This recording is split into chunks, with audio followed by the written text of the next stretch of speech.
शिवाय गुरवे नमः। श्रीमात्रे नमः। श्री गुरुभ्यो नमः। అమ్మవారి స్వరూపాన్ని మీకు అందరికీ నమస్కారం అండి. ఈరోజు సౌందర్యలహరిలో ఈరోజు మనం 5వ శ్లోకానికి వచ్చాం. 5వ శ్లోకం. హరిస్త్వామారాధ్యం ప్రణత జన సౌభాగ్య జననీం పురాణారీ భూత్వా పురరిపుమపి క్షోభమనయత్ స్మరోపి త్వాం నత్వా రతినయనలేహేన వపుషా మునీనామప్యంతః ప్రభవతి మోహాయ మహతాం. హరిస్త్వామారాధ్యం ప్రణత జన సౌభాగ్య జననీం పురాణారీ భూత్వా పురరిపుమపి క్షోభమనయత్ స్మరోపి త్వాం నత్వా రతినయనలేహేన వపుషా మునీనామప్యంతః ప్రభవతి మోహాయ మహతాం. హరిస్త్వామారాధ్యం ప్రణత జన సౌభాగ్య జననీం పురాణారీ భూత్వా పురరిపుమపి క్షోభమనయత్ స్మరోపి త్వాం నత్వా రతినయనలేహేన వపుషా మునీనామప్యంతః ప్రభవతి మోహాయ మహతాం. ఈ శ్లోకంలో అమ్మవారి యొక్క ఉపాసన చేసిన వాళ్ళు ఏ విధంగా ఉపాసన చేశారు, చేసి వాళ్ళు పొందిన లాభం ఏంది, వాళ్ళు చేసిన లోకానికి వాళ్ళు చేసిన మేలు ఏంది అనే విషయాన్ని ఈ శ్లోకంలో మనకు తెలియజేస్తున్నారు ఆదిశంకరాచార్యులు గారు. ఇంకా ఈ శ్లోకంలో మనకి మంత్ర రహస్యాన్ని కూడా చెప్తున్నారు ఆదిశంకరాచార్యులు గారు. హరి ఆ విష్ణుమూర్తి, అమ్మా హరి ఆ విష్ణుమూర్తి, త్వాం నిన్ను, ఆరాధ్య నిన్ను ఆరాధించి నిన్ను పూజించి, ఓ తల్లి ఆ సాక్షాత్తు విష్ణుమూర్తే నిన్ను ఆరాధించి ప్రణత జన సౌభాగ్య జననీ. ప్రణత జన, ప్రణత అంటే మనోవాకాయ కర్మల ద్వారా నమస్కరించడం. ఎవరైతే తన మనస్సు, మాట, శరీరం చేసే పని ఈ 3 ఒకటే ఉండేట్టుగా ఎవరైతే నమస్కరిస్తారో అటువంటి నమస్కరించే భక్తులు ఎవరైతే ఉంటారో ఆ భక్తులు, జన అంటే ఆ భక్తులు, ఆ జనుల చేత సౌభాగ్య జననీ సౌభాగ్యాన్ని కలిగిస్తుంది. జనని అంటే కలిగిస్తుంది. ఆమె ఏం కలిగిస్తారట? భక్తితో ఎవరైతే త్రికరణ శుద్ధిగా నమస్కారం చేస్తారో భక్తులైన వాళ్ళు, వాళ్లకు అమ్మవారు సౌభాగ్యాన్ని కలిగిస్తారు అని చెప్తున్నారు. అని చెప్పి మొట్టమొదటి సంబోధన అమ్మవారికి, అమ్మవారి దగ్గర గొప్ప లక్షణం ఏంటంటే భక్తితో నీవు మనస్ఫూర్తిగా నమస్కారం చేస్తే అమ్మవారు నీకేం కావాలో అవన్నీ, ఏ సౌభాగ్యం నీకు కావాలో అది ఇచ్చేస్తారు అని మొదట చెప్పాడు. అలాగా ఇస్తుంది కాబట్టి అటువంటి ఇచ్చే తల్లిని ఒకరు ఆరాధించారట. ఎవరైనా ఆ విష్ణుమూర్తి. హరి ఆ విష్ణుమూర్తి, త్వాం నిన్ను, ఓ అమ్మా నిన్ను, ఎటువంటి నిన్ను? ప్రణత జన సౌభాగ్య జననీ. ఎవరివి? నమస్కరించినంత మాత్రాన, భక్తితో నమస్కరించినంత మాత్రాన అందరికీ సంపదలు ఇచ్చేటువంటి, సౌభాగ్యాన్ని ప్రసాదించేటువంటి ఓ తల్లి, అటువంటి నిన్ను సాక్షాత్తు విష్ణుమూర్తే ఉపాసన చేశాడు, ఆరాధించాడు. మరి ఎందుకయ్యా విష్ణుమూర్తి ఆరాధించడం, దేనికోసం ఆరాధించాడు? పురానారీ భూత్వా, పూర్వము నారీ, పుర అంటే పూర్వము, నారీ అంటే స్త్రీగా, ఒక స్త్రీగా మారడం కోసంగా ఆయన భూత్వా ధరించడం కోసంగా, స్త్రీ రూపాన్ని ధరించడం కోసంగా నిన్ను ఆరాధించాడు, నిన్ను ఉపాసన చేశాడు తల్లి. అందువల్ల ఆయన ఏం పొందాడు, అసలు ఏంది ఆ స్త్రీ రూపం ఏంది, ఎందుకు వచ్చింది, ఎందుకు ఆరాధించాడు అని పోతే విషయం ఏంటంటే, మనకు క్షీరసాగర మదన సమయంలో ఆ విష్ణుమూర్తి దేవతలు రాక్షసులంతా కలిసి అమృతం వస్తే అమృతం మాకు కావాలి మాకు కావాలని కొట్టుకుంటున్నారు. కొట్టుకునే వాళ్ళ మధ్య ఆ తగాదా తీర్చి ఆ అమృతాన్ని పంచడానికి కోసంగా సాక్షాత్తు విష్ణుమూర్తి ఏం చేశాడు, స్త్రీ రూపం పొంది వెళ్ళాలి, ఇప్పుడు మోహింపజేయాలి రాక్షసుల్ని. దానికోసంగా అమ్మవారిని, అప్పుడు అమ్మవారి మంత్రాన్ని ఉపాసన చేశాడు. చేస్తే అమ్మవారు అనుగ్రహించి ఏం చేశారు, ఆయనకి స్త్రీ రూపాన్ని ఇచ్చారు. అమోఘమైన అపురూపమైనటువంటి రూపాన్ని ఇచ్చి ప్రసాదించింది స్త్రీ. ఆయన పురుషుడు కానీ స్త్రీత్వాన్ని ఇచ్చేసింది. ఇవ్వడం వల్ల ఏమైపోయింది, ఆయన పోయేసేసి రాక్షసులకేమో చాలా అందమైన స్త్రీగా కనిపించాడు, దేవతలకేమో దేవతా స్వరూపంగా కనిపించాడు. కనిపించి ఇద్దరికి పంచడంలో దేవతలకేమో అమృతాన్ని పంచేశాడు, అమృతం లాంటి నీళ్లు రాక్షసులకు పంచేశాడు ఆయన. ఎందుకంటే ఎవరికి పొందితే వాళ్ళ వల్ల లోకాలంతా ఇబ్బంది పడతాయి కాబట్టి ఆయన తెలివిగా వెళ్ళి ఆ పని చేశాడు. ఇది చేయడానికి ఎవరి సహకారంతో చేశాడు, అమ్మవారి యొక్క శక్తిని పొంది, అమ్మవారి ద్వారా స్త్రీ రూపాన్ని పొంది విష్ణుమూర్తి ఆ పని చేశాడు.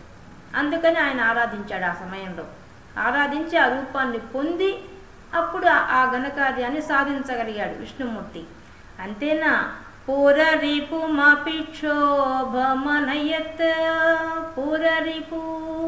పురరిపు ఆ త్రిపురాసురుని సంబంధించినటువంటి ఆ శివుడి యొక్క పురరిపు మపి ఆయనకు కూడా ఏం చేశాడు ఈ విష్ణుమూర్తి, క్షోభమనయత్ ఆయన మనసులో కూడా కలవరాన్ని కలిగించాడు, మోహాన్ని కలిగించాడు. ఎవరు, విష్ణుమూర్తి.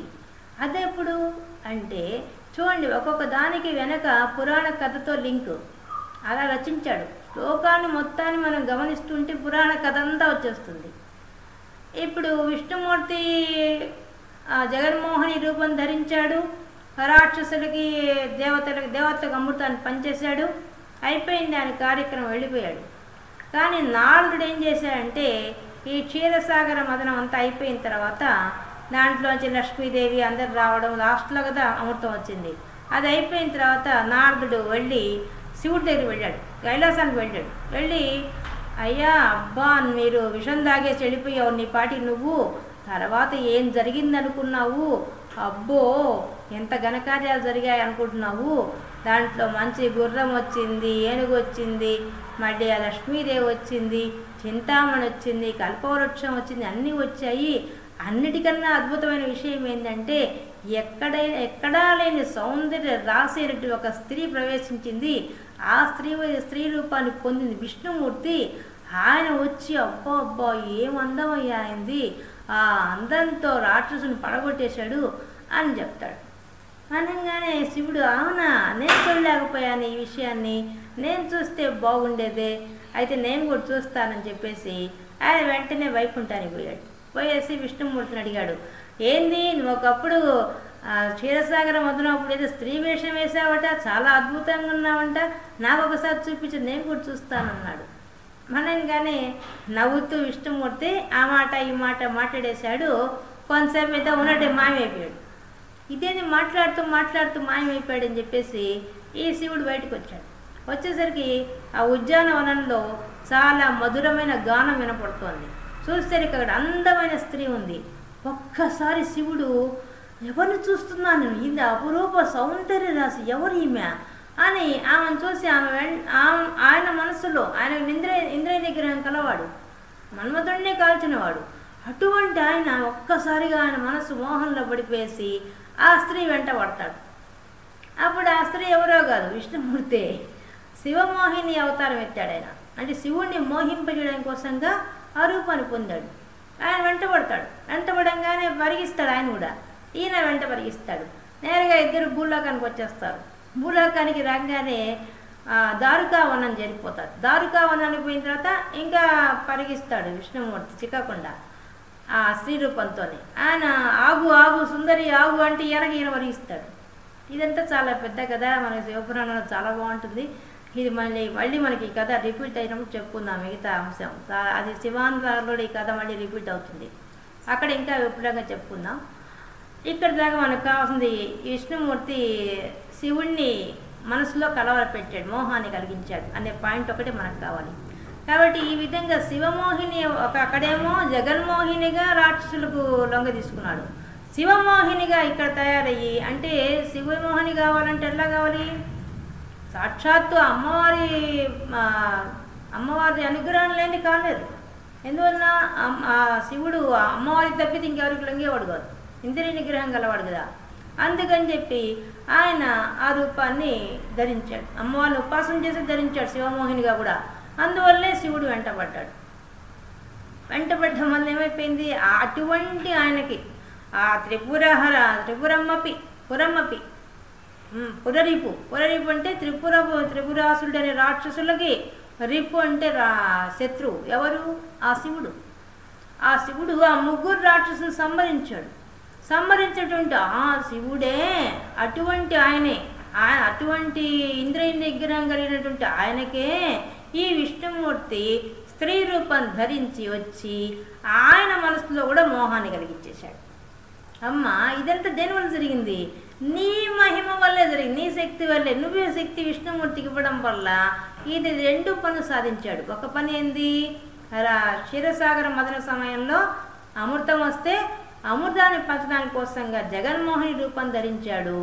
మళ్ళీ శివుడికి మోహాన్ని కలిగించి, శివుడికి మోహం ఎందుకు కలిగించారు? అయ్యప్ప స్వామి పుట్టడం కోసం. అందరూ కూడా అర్థం ఉంది, ఊరికే పుట్టిస్తారా? వాళ్ళు ఏదో కార్యకారణ సంబంధం ఉంటే చేస్తారు. అయ్యప్ప స్వామి పుట్టించడానికి కోసంగా హరిహర రూపం కదా అతను, అలా రావాలని కోరుకున్నాడు ఆ మహిషుడు. అందువల్ల ఆ రూపం కోసంగా ఆ శివమోహిని అవతారం ఎత్తి అప్పుడు ఆ శివుడికే మోహం కలిగించాడు ఆ విష్ణుమూర్తి. ఇదంతా ఎలా సాధ్యమైంది? అమ్మవారి యొక్క ప్రణత జన సౌభాగ్య జననీ. ఇక్కడి నుంచి అంతా మంత్ర విశేషాలు ఉంటాయండి, మంత్రాలే డైరెక్ట్గా చెప్పేస్తాడు. దీంట్లో సౌభాగ్య విద్య అనే ఒక మంత్ర స్వరూపాన్ని ఈ శ్లోకంలో ఆవిష్కరించారు ఆదిశంకరాచార్య. ఇది మనకు గురువుల దగ్గర పోయి మనం చెప్పించుకొని చేయడం అంటే చాలా కష్టం. వాళ్ళు ఇవ్వరు, ఇచ్చినా మనకు చాలా ఉపాసన చేయడానికి ఎన్నో నియమాలు నిష్టలు ఉంటాయి. కానీ ఈ శ్లోకాన్ని చదువుకున్నంత మాత్రాన ఎన్నో ఫలితాలు ఉన్నాయి. ఎంతో అద్భుతం ఈ మంత్రం రహస్యం అంతా. ఇది శ్రీ సూక్తంలో కూడా వస్తుంది ఈ మంత్రం. ఈ మంత్ర రహస్యం ఈ హిరణ్యవర్ణాం హరిణీం ఈం, ఆ ఈం బీజాక్షరం దీంట్లో ఉంది లాస్ట్లో. జననీం అది పెట్టా, అది కూడా కానీ ఇంకా ఉంది రహస్యం, చాలా ఉంది ఈ శ్లోకంలో. మంత్ర రహస్యం ఎక్కువగానే ఉంది. మనం వాటన్నిటి జోడికి పోవాల్సిన అవసరం లేదు. మన ఎంతటికంటే మనం చదివేటప్పుడు ఆ స్పృహ తెచ్చుకొని చదివితే మనకు ఆ జగద్గురువై మనకు ఉపదేశం చేసినట్టుగా ఆదిశంకరాచార్య గారు ఇచ్చారు. కాబట్టి మనం చదివినంత మాత్రాన ఆ ఉపవాసం చేసిన ఫలితం వస్తుంది. కాబట్టి ఈ విధంగా మొదటి 2 లైన్లలో. ఇంకోటి దీంట్లో విష్ణుమూర్తి అమ్మవారిని ఉపాసన చేసిన మంత్రము, ఆ మంత్రం కూడా దీంట్లో పెట్టారు. ఇక్కడి నుంచి వస్తుంది పంచదశి మంత్రం అంటారు దాన్ని. ఆ పంచదశి మంత్రం కూడా మనకు మధ్యలో మంత్రమే ఇచ్చేస్తాడు, శ్లోకాల్లో మంత్రం యాదగిరిగా ఇచ్చేస్తారు ఆదిశంకరాచార్య గారు. అది ఆయన చేసిన ఉపాసన చేసిన విద్య పేరు విద్య అంటారు. మంత్ర ఉపాసనని విద్య అంటారు. ఆ శ్రీ విద్య ఏంటంటే హాది విద్య, హంసలో హాది విద్య అనే మంత్ర స్వరూపాన్ని, పంచదశి మంత్రాన్ని ఉపాసన చేశాడు ఆ విష్ణుమూర్తి. లోపాముద్ర కూడా ఆ మంత్రాన్ని ఉపాసన చేసింది. వీళ్ళిద్దరు చేసిన ఉపాసన మంత్ర రహస్యాన్ని ఈ ఫస్ట్ 2 లైన్స్లో ఆయన పెట్టేశాడు. మనకు మంత్రం చోటికి మనం పోవడం లేదు. మంత్రం పెట్టారని మాత్రం తెలుసుకుంటున్నాం అంతే. దానివల్ల ఏంటంటే మనం చదివితే మనకు ప్రయోజనం ఉంది అంతే. ఇంకా తర్వాత 2 లైన్స్లో ఇంకో ఆయన వస్తున్నాడు. ఎవరు? స్మరోపి, స్మరుడు మన్మధుడు వచ్చేసాడు. స్మరోపి త్వాం త్వాం, అమ్మ నిన్నే ఆ స్మరుడు కూడా, స్మరోపి అంటే ఆ మన్మధుడు కూడా నత్వా నమస్కరించి. ఎలా నమస్కరించాడు? త్రికరణ శుద్ధిగా నమస్కరించాడు, మామూలుగా నమస్కరించలేదు, మనస్ఫూర్తిగా నమస్కరించి ఉపాసన చేశాడు నీ కోసంగా. చేస్తే రతి నయన లేహే నవపుష, ఏమైపోయింది ఆయన సంగతి? ఆయన కథ ఏంది? అన్ని కథలే దీంట్లో, ఈ శ్లోకంలో కథలమయం ఇది. మన్మధుడు దేవతలు ప్రేరేపిస్తే ఆ కుమారస్వామి పుట్టడం కోసంగా శివపార్వతుల కళ్యాణం చేయాలని చెప్పి మన్మధుడు వస్తాడు. పార్వతీదేవి శివుడి కోసం శివుడికి సేవలు చేస్తూ ఉంటే, ఆయన తపస్సు చేసుకుంటూ ఉంటే ఆయన మీద పూల బాణాలు వేస్తాడు మన్మధుడు. వేసినప్పుడు ఆయన కోపం వచ్చి ఆ మన్మధుడిని 3వ గంటతో కాల్ చేస్తాడు. కాల్ చేసిన తర్వాత శివుడు వెళ్ళిపోతాడు. మళ్ళీ అమ్మవారు ఆయన కోసం తపస్సు చేస్తుంది. మళ్ళీ శివుడే వచ్చి ఆమె తపస్సుకు మెచ్చుకొని ఇద్దరు పెళ్లి చేసుకుంటారు, కళ్యాణం చేసుకుంటారు. కళ్యాణం అయిన తర్వాత ఈ రతీదేవి మన్మధుని యొక్క భార్య, ఆమె పోయి అడుగుతుంది అమ్మవారిని, ఏమ్మా ఇది, మా భర్త వచ్చి మీ బాగు కోసం, మీ లోక కళ్యాణం కోసంగా వచ్చి బాణం వేయడం ఏంది, మా ఆయనేమో కాలిపోవడం ఏంది, మీ ఇద్దరేమో హాయిగా కళ్యాణం చేసుకుని హాయిగా ఉన్నారు, మధ్యలో నా జీవితమే కదా నాశనమైంది అని ఆమె శతవిధాలా ప్రార్థిస్తుంది, అమ్మవారిని ఉపాసన చేస్తుంది.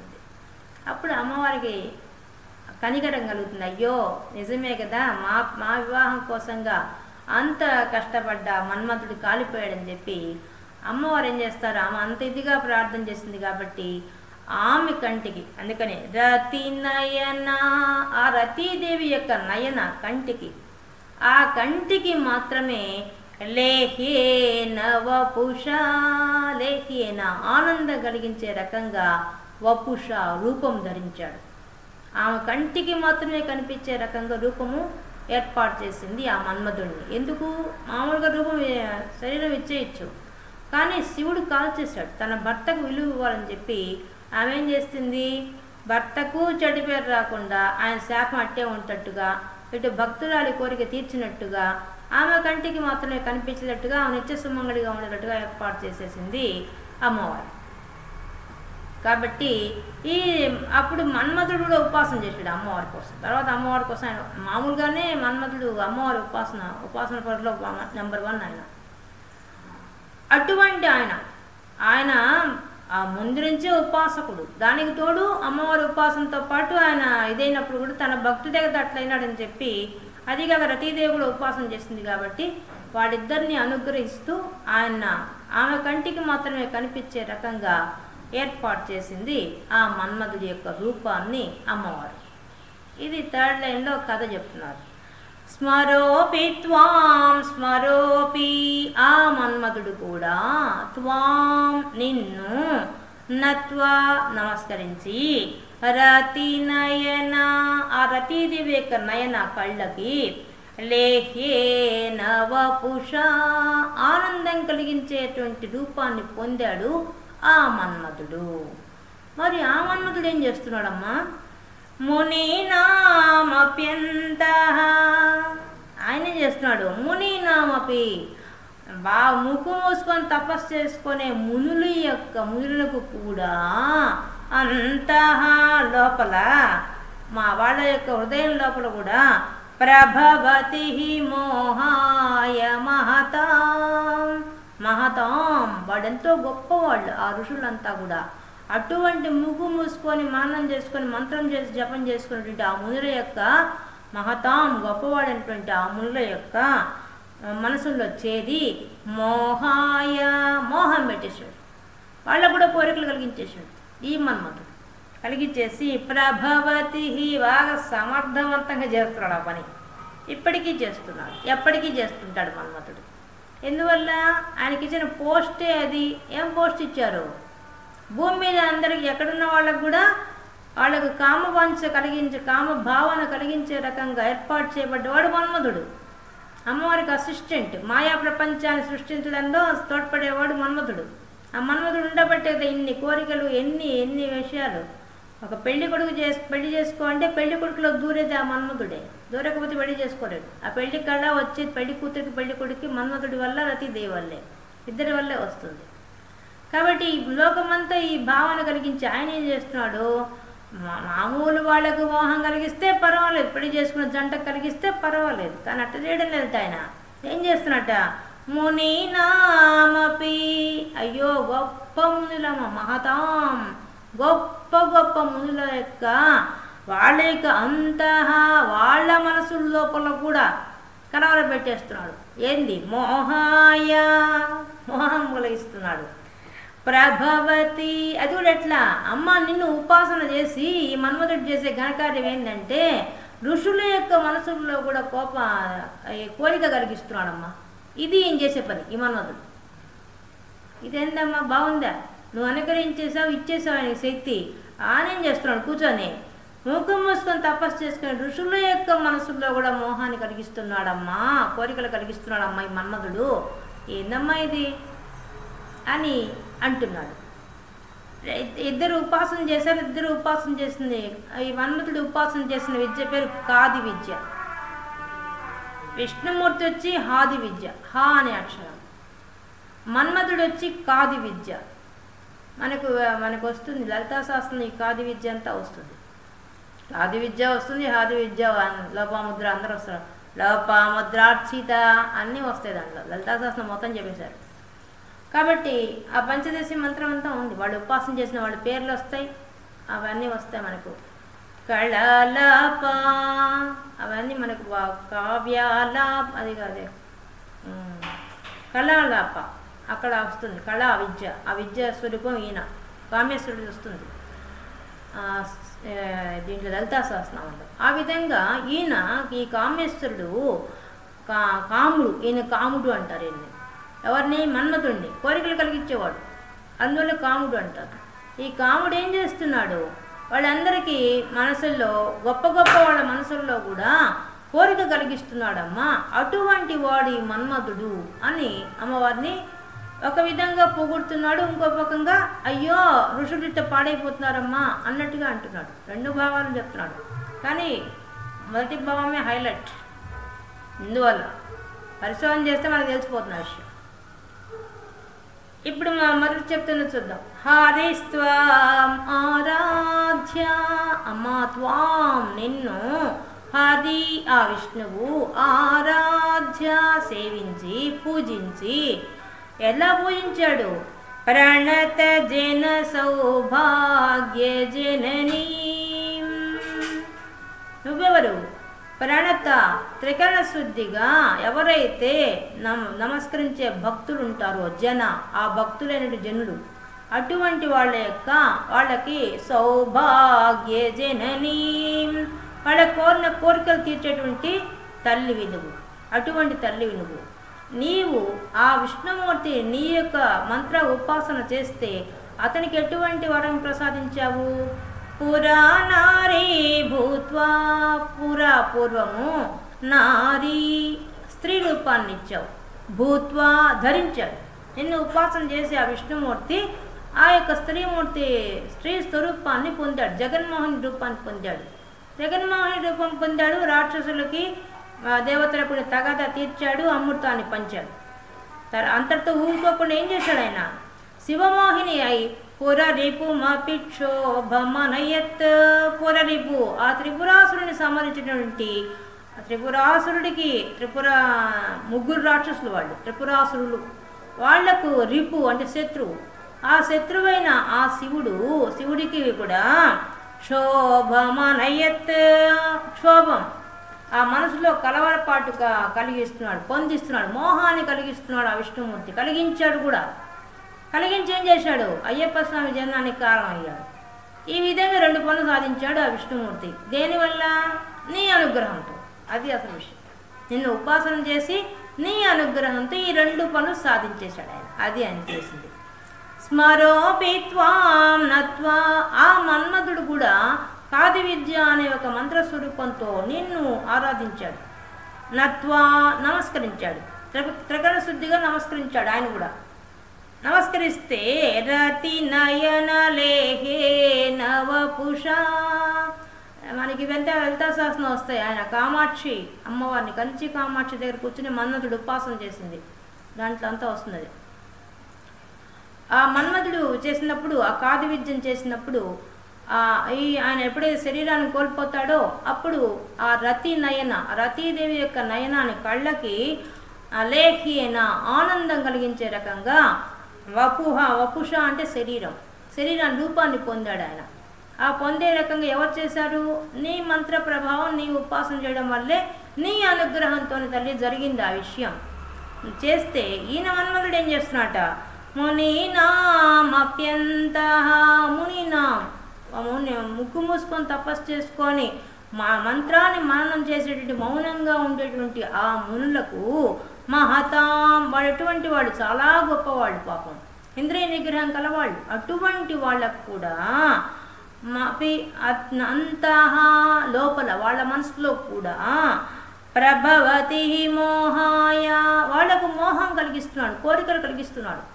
కలిగించి ప్రభవతి, చాలా సమర్థవంతంగా చేస్తున్నాడు ఆ పని, ఊరికి ఆషామాషిగా చేయడం లేదు, చాలా చక్కగా చేస్తున్నాడు. ఇదంతటికి కారణం ఎవరు? నువ్వే తల్లి.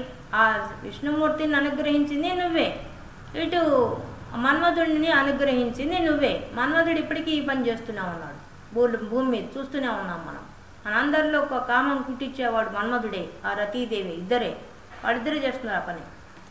కాబట్టి ఆ మాట చెప్తున్నాడు. ఇది స్తోత్రం ప్రకారం చెప్పాడు. మనం కొంచెం మనకు మైనస్ కనిపించేది మన్మధుడిది, విష్ణుమూర్తి ఏం మైనస్ లేదు, ఆయనది కరెక్టే, మనకే తెలిసిపోయింది. అమృతం మసలాయన కోసంగా ఆయన స్త్రీ రూపం ధరించాడు, అది దాంట్లో ఏం అంత క్లారిటీ ఉంది.